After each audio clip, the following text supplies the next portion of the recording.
This is Win News. Tonight claims rail crossing death could have been prevented. Mackay, home to the nation's first biofuel plant. And a colourful celebration for NAIDOC Week. Good evening, I'm Samantha Heathwood. The Rail, Tram and Bus Union says Queensland Rail was warned about the dangerous level crossing near Moranbah, where a man died yesterday. Craig Allen says he's fed up with the company playing with lives.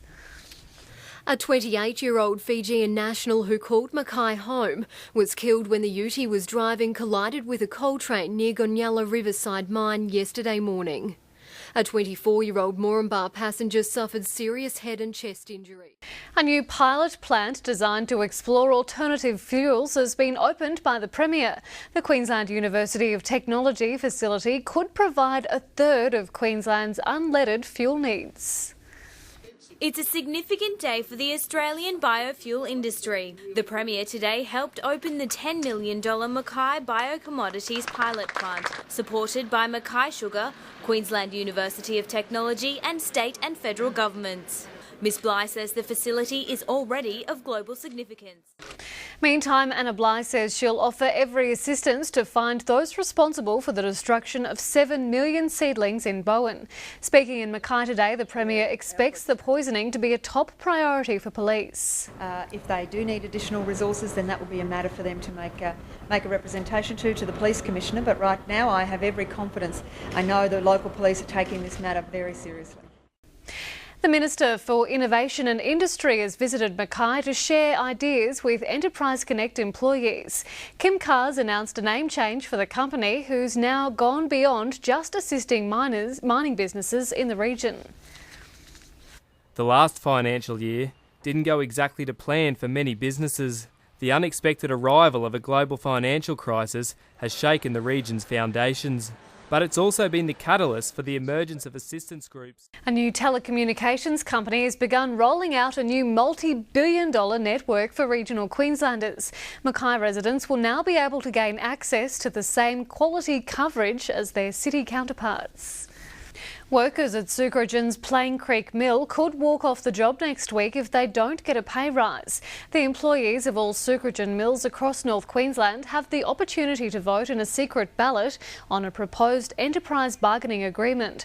Voting began on Wednesday and concludes tomorrow morning at 9 a.m. The outcome of the ballot will determine if industrial action is taken on Monday. Now to this week's Win poll result. We wanted to know if you think the government's made the right decision in reducing the resources rent tax to 30%. The vote was split, with 50% of callers saying yes. Up to 1,000 enthusiastic Indigenous citizens marched through the city heart today to continue NAIDOC Week celebrations. This year's theme has been about recognising the unsung heroes in the community. For Mackay's Indigenous community, it's their day to celebrate, embracing their culture and moving forward together. Up next, V8 action heats up, then the newest stretch of the Blue Water Trail finally complete.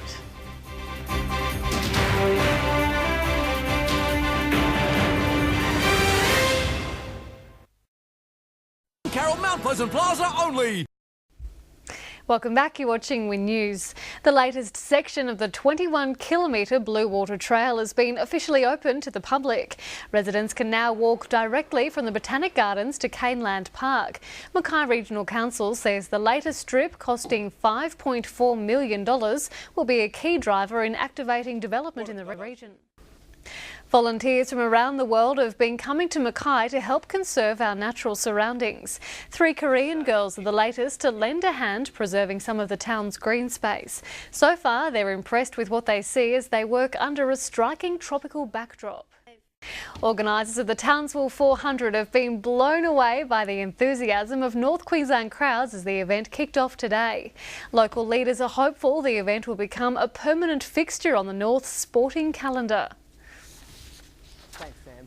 Well, organisers were expecting this year's event to be even bigger and better than 2009, and they may just be right. Crowds flocked to the precinct in droves today. The air is thick with the smell of petrol fumes and a mounting sense of anticipation ahead of the massive weekend to come. And it all kicked off bright and early this morning.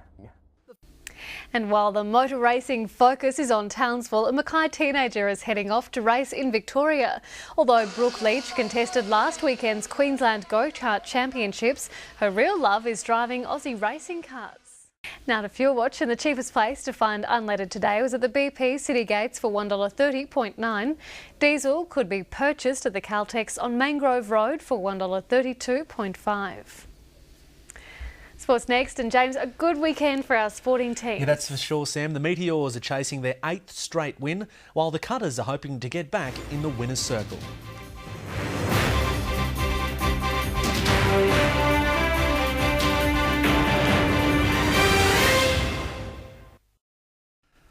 Thanks for joining us for Win News. Sport time now, and the Cutters will be hoping to get their season back on track against the Burleigh Bears at the Junior League grounds tomorrow evening.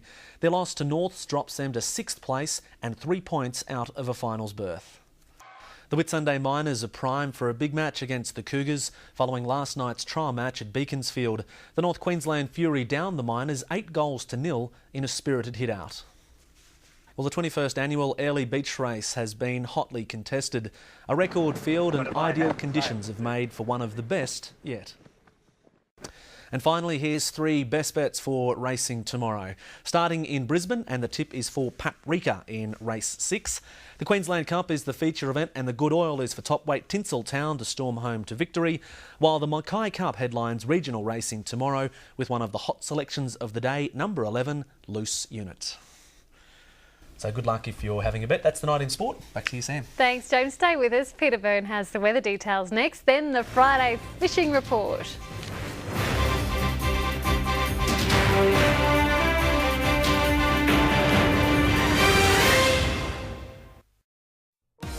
This weather report brought to you by Eastman and Richards Real Estate. Big enough to get results, small enough to care. Good evening, weather watchers. Well, welcome to this local weather briefing for the looming weekend. Now, Ian Parker was in Esk recently to photograph a moonrise.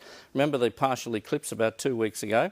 Then he turned around and noticed this spectacular sunset. A really stunning event, says Ian. And you know what, Ian? We all agree with you. How's that? Absolutely magnificent, isn't it? And Ian, thanks for your efforts. Nothing like that, as far as I'm concerned, operating through Queensland. Righto, the best rain till 9 this morning was Middlemount, 10 millimetres, 5 millimetres, Dysart 3 and Deverell. G'day, Deverell came in with 6, but I wouldn't expect anything in excess of that over the next day or two. So temperatures today, Clermont 17, remember 12 yesterday, I bet you do. Now Mackay, Mount Bassett, the July mean so far, the minimum 17, the mean maximum 22. The average July temperatures are 13 to 21, so we're way above that. A very warm, mild winter. The maximum rainfall for July was July the 5th, 1988, a daily total of 170 millimetres, would you believe.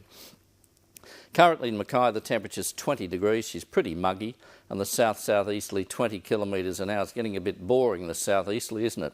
What a difference a day makes, 24 little hours. Look at the satellite picture.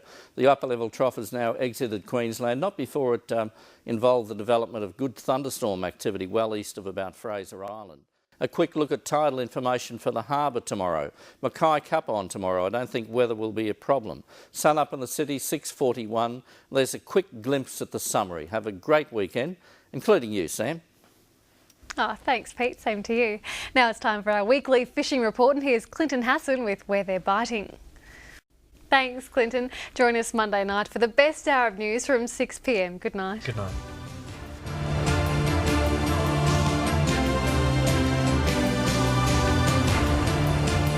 This has been a Win News presentation from Win Television, Australia's largest commercial television network.